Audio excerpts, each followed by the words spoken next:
What's going on, everyone? Welcome back to Real Reds Talk, an authentic football fan channel with lots of technical difficulties today. My God, it's been hard work trying to get this live going for the past 15 minutes. So apologies that we are late. But we are here to discuss Sir Jim Ratcliffe's tell-all interview with Gary Neville on The Overlap. He speaks about the first 12 months, Ten Hag's decision, recruitment, cost-cutting, previous regime, Ruben Amorim, financial situations, the protests, everything, literally everything. It's a 45-minute interview, and it covers quite a lot. So yeah, there's quite a bit to pick from this interview, Sam. What were your initial takings from it? How do you feel from some of the quotes? Just give us your overarching, and then we'll dive into the specifics.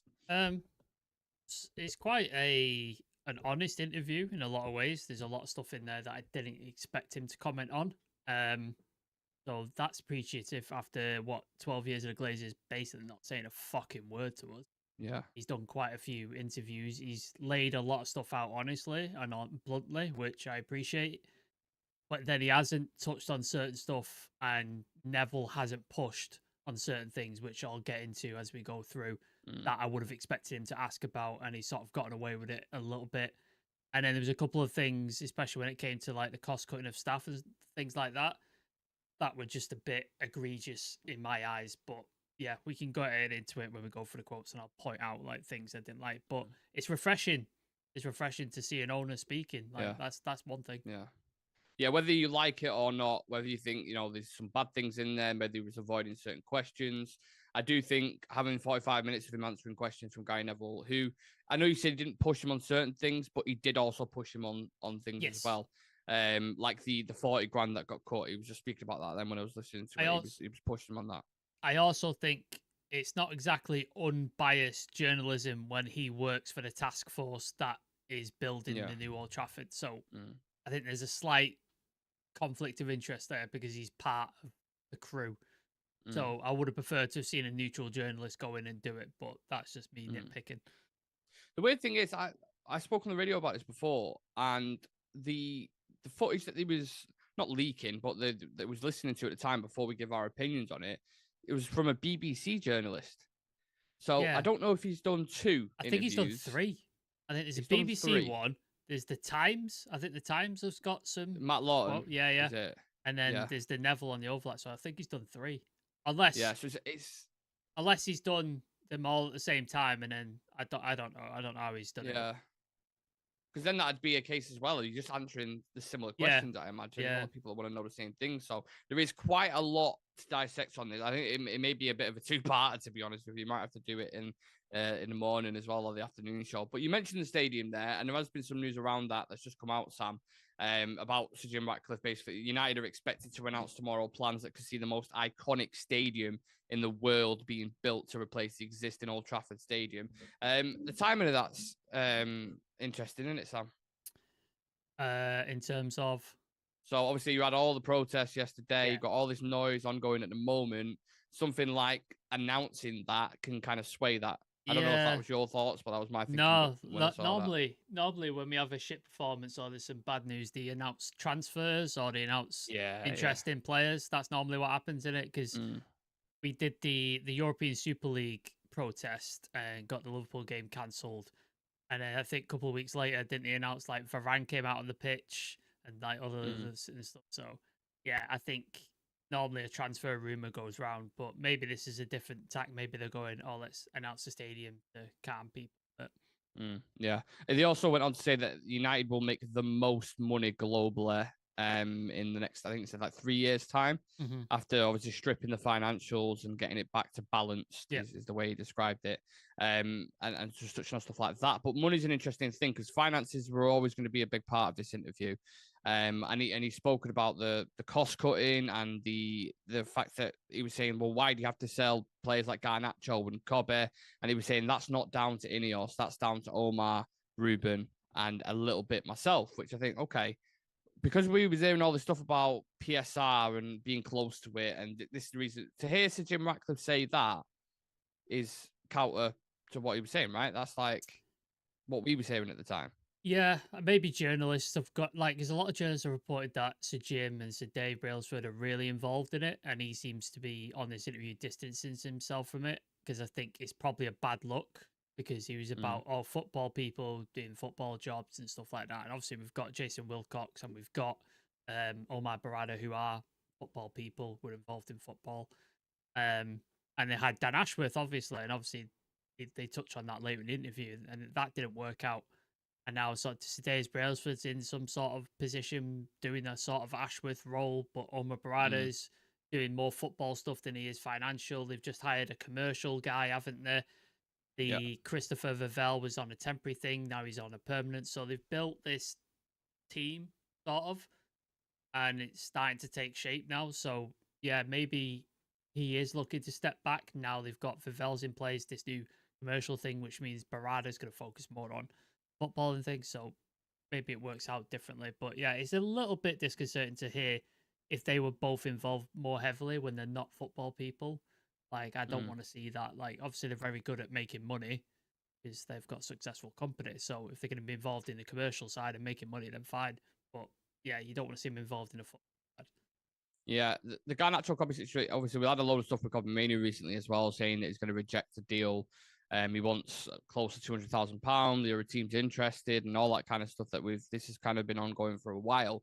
But for Ratcliffe to hit back and say we address the costs by making it leaner and sufficient, not by selling youth players, it was kind of to me like that sounds like a bit of kind of sugarcoating it a little bit. I feel like when you really get down to it, it was like, listen, Amorim not might fancy Garnacho, for example, Yes. as a player he would go out and outright buy, right? He's an asset you can use at the And moment. it doesn't fit the system really, if you think no, about it. yeah, like that's what I mean. Like he's not a tailored player for that Yeah. position, but he kind of half works and half doesn't.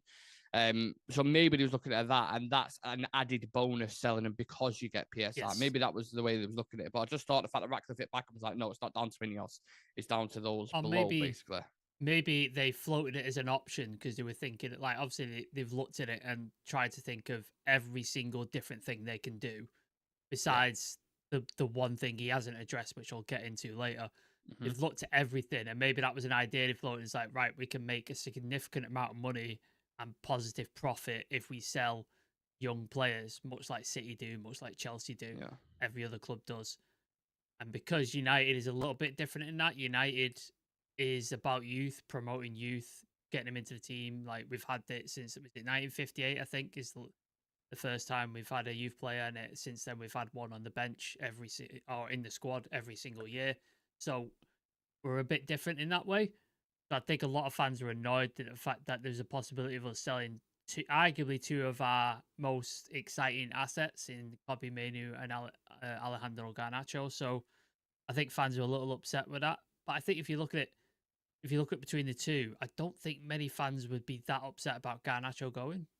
Personally, I think a lot more fans would be annoyed at Kobe Menu leaving. I think that would be a bigger blow for fans. Personally, maybe I'm wrong. Yeah. It's weird because when you watch Garnacho yesterday against Arsenal, he was pretty good on that right hand side. Yep. And you think, okay, well, if you can play like that, then there might be a future. But I don't know. I don't have to. I don't want to lose. Personally, I don't want to lose either. Like I think both are exciting players, and I think both can fit into the team because they're young enough. You can develop them and turn them into something. It's not Rashford at 27 where you're like, this is how he is. This is what you do. They're young enough to develop and change and stuff like that. So I don't want to sell either one of them. But if I had to sell one of them, I'd lean towards Garnacho, I think, over Kobe Manu. Yeah, I think the big line coming out from this, and again, this is in regards to finances, was that basically the club would have gone broke had Sir Jim Ratcliffe not invested the £300 million that he did, which went straight away as well, by the way. He was saying, when he put it like that, when he said like £300 million of my money went in and it's gone like that, like snap. And I had to invest that. I think that's one thing that people do tend to forget. Obviously, all the stuff with the staff, which we touched on before, and the cuts and ticket prices and stuff like that, which he also mentions as well. That is something that doesn't get mentioned a lot, is it? When people are kind of criticizing Ratcliffe. Now, people have said, "Oh, he's just another Glazer." Well, he isn't, because he's actually put money into the club. Yeah. The Glazers are not taking him 6 months to do it, and the Glazers haven't done it in 20 years. Yeah, so it's something. That's. I know it's only a small amount, but it's more than the Glazers have ever put in, in their entire history of the club. So there's that, and I think there is a risk as well, obviously, because I'm sure he'd like to put more money in. Like, I'm sure he would, but obviously you got equity for the money you put in. Yeah. If he's putting more in, he wants more equity from the club. Are the Glazers willing to give up more shares and more equity in the club? I don't know. Yeah. I think they want to keep a stranglehold on it unless they're getting bang for their buck. So unless he asks them, he goes, "Oh, I know these shares are worth X amount. I will give you double." I don't think they'll be that interested. Like, I think that's what they want. Like, when they were selling the club, what was it, 10 billion they were looking at? Yeah. And it's valued at 5 or 6 billion. So that's almost double what the club's worth. So that shows you the Glazer mindset. Like, they want double what it's worth. Otherwise, they don't sell it. So there's that involved as well. So people are like, oh, I need to put more money in. It's like, he can, but he needs, like, if you rented, like, you had a, timeshare, like, holidays, like, so you buy a part of a holiday home and then you stay there for 2 weeks, 3 weeks, whatever of the year. That's your time. So when you're there, that's your time. Imagine it was like breaking down and not that thing, and then you spent a load of money on it to fix it up, but then you're still only getting 3 weeks a year. You're like, I know I've put more money in this. I want more time or whatever. So why is he going to put more money in when he gets none of the club back? Like, he's not going to do that, is he? Like, it just doesn't make financial sense. Like, I get why he's not doing it, but fans just don't seem to understand like how it works financially. On the ticket prices, he said, because obviously a lot was made of the £66, and a lot was made of that at the protest yesterday, like 66 quid, you're having a laugh, basically, for OAPs and kids, etc., etc. And again, Ratcliffe's replied to one of the interviews. I don't know, again, if it was the overlap or one of the things, but it's basically, we didn't put all tickets up to £66. It was only 500, I think, or something along the lines of that. Which, to be fair, I've looked on the website. I was looking at the Sausage Dad tickets this morning, and not every ticket is 66 quid and above. You can get some for 50, some for 40. But again, I spoke about this on the radio. My reply to that was, well, why not put the corporate seats up then? Why just put, tax the working class, basically, is what they're doing, isn't it? And that's been the argument. And he kind of dodged that a little bit, which I didn't like. I agree. But like the part of it that was the worst part for me was not the fact that they're raising ticket prices, it's the fact that they got rid of concessions and tickets for kids. That's what annoyed me. Like, if you want to raise ticket what's concession? I don't even know what concession old age is. pensioners, like old people. Oh, right, okay. Yeah. So if you get a concession ticket, you're basically a pensioner. That's what annoyed me, because they're the people most affected. Like, a kid going to Old Trafford should be an amazing experience, and they should be able to do it. Every kid who comes from our area should be able, in the Sport United, should be able to go. And when it's 66 quid, most of the people, especially people in the areas we come from, can't afford that. Like, that's not affordable. That breaks them out. And then older people, a lot of older people, unless they got lucky on a private pension and they were paid well, if you're on a government pension, it's fuck all. So they can't afford to go. Say they've been supporting the club all their lives, 50, 60 years, and then now they can't go. Like, it's ridiculous. So that was the bit that annoyed me. Also, I think it's a test that they've floated that out there and gone, right, let's see what the reaction is, because I think the next step is they're putting season ticket prices up. That's the next one. Because it's the season ticket price hasn't rose under the Glaze. I think they froze it for 10 years, wasn't it? Yeah. And the Glazers haven't got the balls to do it because they know what will happen if they do. I think that's the next one. That's why they haven't announced the season tickets yet, the pricing, because I think they're going to put it up. And what they're going to use as that is, oh, well, this next stadium that's coming, which probably still won't be available for another 5 years, and they'll get first dibs on that, or you'll get first, you know what I mean, that kind of thing. I imagine they'll cover it with. But yeah, I mean, the stadium in itself, the performances that we're watching, he spoke about Amarin and the fact that he thinks he's done a relatively good job, all things considered. And Neville pushed back on this. He was like, really? The results? He's seen the performances? And he's like, yeah, but what you have to consider is, and for me, he was looking through the lens of a business perspective a bit too much. So when he was talking about that, he kept mentioning finances and salary caps. And if you compare that to Man City and Liverpool and it was like, yeah, but it's not only just that, it's the recruitment of the specific players that you're bringing in. Like, no one did their due diligence on players with, really significant, like Mason Mount, injury records, horrendous. Things like that, like recruitment was shocking. But I think he was trying to save face a little bit he didn't want to insult the Glazers because it's obviously a public interview. So he was taddling the line a little bit with answers like that by saying, kind of ignoring the fact that, oh yeah, well, don't worry about recruitment for the last 15 years. That's been fucking horrendous. Just focus on salaries and stuff. That was a thing for me. But yeah, he spoke about, obviously, they've inherited players like Rasmus, Casemiro, Onana, all these kind of things, and kind of relating to the deals that have been done there for 70 odd, 80 million pound, Anthony as well. And the fact that Amarin's had to deal with that, he's had to come in mid-season, his first language isn't English, all these kind of things, which you kind of agree with, isn't it? On Amarin specifically. Like, there's stuff in there where you're like, yeah, no, I agree with it, fair enough. But again, you touched on recruitment, and he has, to be fair to him, I don't know if you're going to get to the quotes later, but he has said to him, a lot of these players are not good enough, a lot of them are overpaid. Yeah. And a lot of them we've inherited. They wouldn't have done them deals. Yeah, basically. A lot of them inherited. And he mentioned Sancho, he mentioned Casemiro and stuff like that. So I agree with him on those. Like, I agree with him. Like, Casemiro is overpaid, and we paid too much for him. I think he mentions Luke Shaw as well, doesn't he? Is like he's been injured the entire time. Højlund, they overpaid for him. We inherited Sancho. He said he's at another club, and we're still paying part of his wages and stuff. Which is all correct. Like, they didn't do it. They didn't come. They did buy Sancho. They didn't pay 70 million for him. Like, they didn't do any of this stuff. So they're having to deal with that. Like you said, the result of shit recruitment for however many years. So I agree with on that. But again, this was the big thing that sort of stood out for me. He talks about financials and he talks about all this and money spent, blah, blah, blah, and cost cutting. What's the one thing he didn't touch on? Well, the Glazers, basically. Yeah, what's the big part of the Glazers? I don't know what you're going to say because I don't want to say the wrong. Just say it. Say it. What do you mean, the debt? There you go. There you go. Yeah.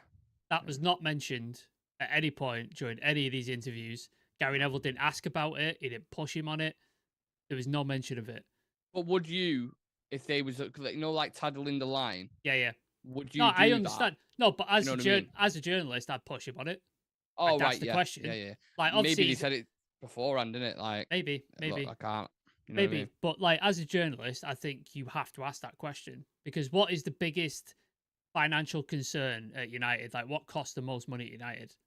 Debt repayment. Debt repayments. Yeah, that's it. On top of that, everything else is supplementary. Like, you could cut all the the body language experts and all the fucking people you want.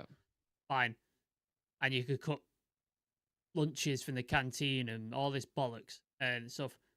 Biggest fucking concern is the debt refinancing. That cost us hundreds of millions of pounds every fucking year. $1 billion. $1 billion. There you go. $1 billion in debt. And it's just all interest. We're not even paying it off. We're paying interest on it. That's the biggest fucking thing. And no journalist has asked him. Like, I didn't see it in the Gary Neville one. I didn't see it in the Times one. I've not seen the BBC one yet. So I don't think, but I've seen the quotes and there's no mention of it. That would be the first question I asked. So that really annoyed me. That was the biggest thing about why he didn't mention it. Right, if he he asked it and then he dances around it like you said and does the thing. Right, I expect that from him because, like you said, he's not going to insult. But somebody has to ask that question. Somebody has to ask that question, and nobody has. Which that's what infuriated me. Yeah, it's interesting, isn't it?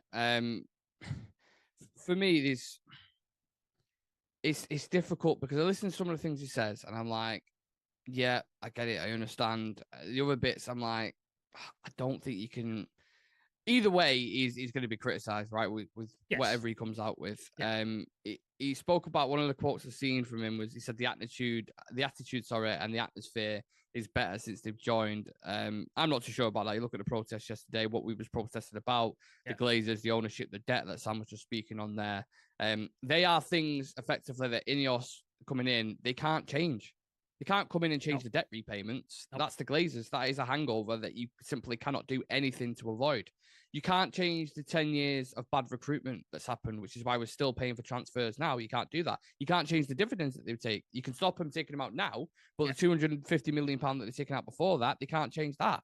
The players that we've got at the minute, you can't even get rid of because that would cost you £20 million.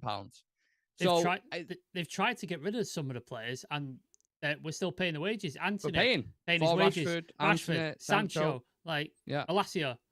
We're still paying their wages, so they're not even left the club. We're still paying them, and they're not even fucking playing for us. It's ridiculous. That's why I'm always like, when people say, "Oh, why don't you do this? Why don't you cut a player's contract?" You can't. Nope. You simply cannot do that because it's going to cost you a shitload of money. But yeah, the fact he said the attitude and atmosphere is much better since they joined, I don't know about that. I think it's got worse, arguably, at the moment. I've been to the well, how many times? I think I've been to the stadium 5-6 times this year or this season, and it's probably the worst atmospheres I've ever witnessed my entire time going to United. Dry. Yeah. And then there's times where the fans' patience is gone. Like there's moments when Onana's on the ball and he's delaying, and the crowd is just on his back. He's just on his back straight away. Højlund gets the ball and he like fucks it, or Garnacho skies it or something, and the crowd's like fuck, like losing their shit. And that's just constant now. Whereas in the past, they'd be like, all right, you tried, clap. Now it's purely just annoyance, and patience is gone. Like, it's gone completely. I think his head's in the clouds a little bit with the fans and the atmosphere. I think he's removed from it, which is a thing that gets associated with billionaires quite a lot, right? But I do think it's like, remember the clip of him where the fans go up to his car and he thinks, no pictures. Like, fuck off, mate. 66 quid for a ticket. You're taking the piss. He's a billionaire, isn't he? He's a billionaire. They don't live in our world. It kind of runs over to just that bit. I was like, it doesn't resonate in his head. He doesn't know what fans are like. If you, in the middle of them protests yesterday, the fans were saying, Jim Ratcliffe, fuck off, you Glazer cunt, and things like this, like really strong language towards him. And it was equal, by the way. It weren't like the odd one who was shouting it. Like, there was thousands of people chanting that. Yep. So that's where you're at with the books of the fans at the minute. It's not a better atmosphere. It's worse. That's reality. Look, billionaires are the most out of touch people on the planet. Like, you look at the past 15 years, we've been chanting about Glazers and death and chopping them up and hanging them and all this sort of stuff. Like, some of the most, like, if you're not a United fan and you heard those chants, you're like, what the fuck? Yeah, they're bad. They're really bad. If you see any effect on them, they don't give a shit. No, they don't care. Not.